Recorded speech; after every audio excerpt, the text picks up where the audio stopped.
다른 사람들이 내가 무엇을 가졌냐라고 자꾸 다른 사람과 비교하면 우리는 불행할 수밖에 없어요. 왜? 나보다 더 가진 사람들은 끊임없이 나타나요. 기가 막히게 나타나요. 내 존재를 보면, 나라는 존재를 보면, 나라는 존재, 하나님께서 만드신 나라는 그 사람 자체를 보면 우리는 불평할 게 없어요. 왜냐하면 하나님께서 내게 예수님의 피값으로 아름다운 나를 선물해 주셔서 이 땅에 이렇게 존재하고 있기 때문입니다. 하나님이 이슬 같다라는 표현이 나옵니다. 이슬과 같은 하나님이라는 것은 무슨 뜻일까? 세상 사람들은 비를 바라고 장대 같은 비를 바라고 그것을 통해 즐거워하지만 우리 하나님은 변함없이 매일매일 이슬과 같이 우리에게 내려주신, 그리고 생명은 이슬을 통해서 살아나는 겁니다. 우리에게 비가 안 오는 건기도 있고 비가 많이 오는 우기도 있습니다. 우리 인생에 오르막이 있거나 우리 인생에 내리막이 있을 수 있어요. 눈에 보이는 좋은 일이 있으면 열광하고 행복해 하지만 눈에 보이는 나쁜 일이 있을 때는 우리는 금방 실망합니다. 하지만 우리가 알아야 될 것이 있어요. 우리 주님이 주시는 이슬은요, 좋은 때나 나쁠 때나 건기나 우기나 오르막이나 내리막이나 변함없이 내린다는 사실입니다.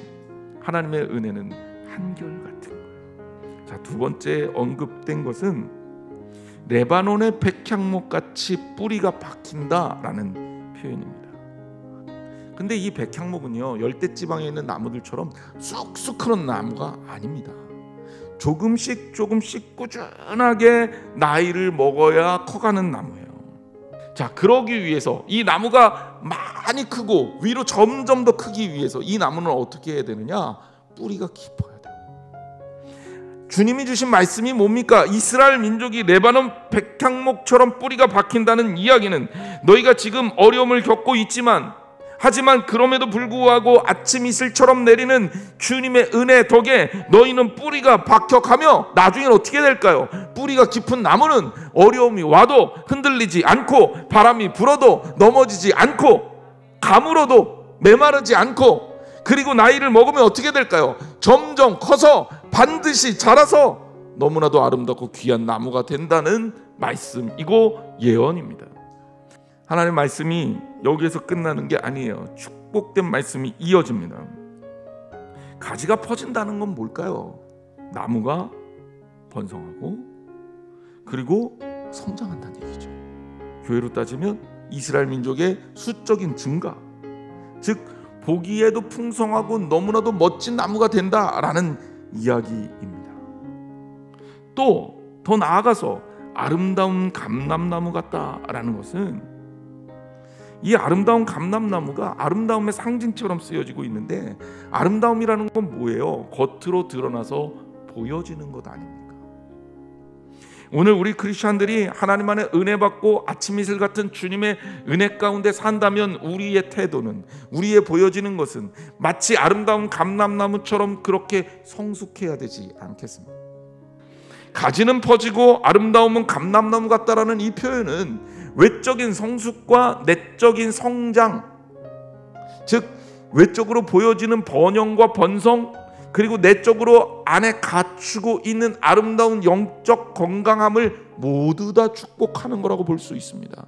어느 한쪽만 자라는 게 아니라 이것이 보기에도 좋고 그리고 내용도 너무나도 아름다워서 하나님께 영광이 되라는 축복인 거죠. 여러분도 이 가지가 퍼지며 감람나무 같이 아름다움을 소유하는 우리 사랑하는 성도들 되기를 주님의 이름으로 축원합니다. 감사 왜 해야 됩니까? 라고 묻는다면 주님의 이슬을 생각하시기를 바랍니다. 우리 당당하게 이렇게 얘기할 수 있습니다. 하나님이 우리에게 이슬과 같습니다. 그래서 우리를 살리고 우리를 풍성하게 하고 향기 나게 하고 우리로 하여금 아름답게 하는 그런 하나님이 우리와 함께 계십니다. 의심하지 말고 늘 이슬처럼 내리시는 하나님의 은혜에 감사하시기를 주님의 이름으로 축복합니다.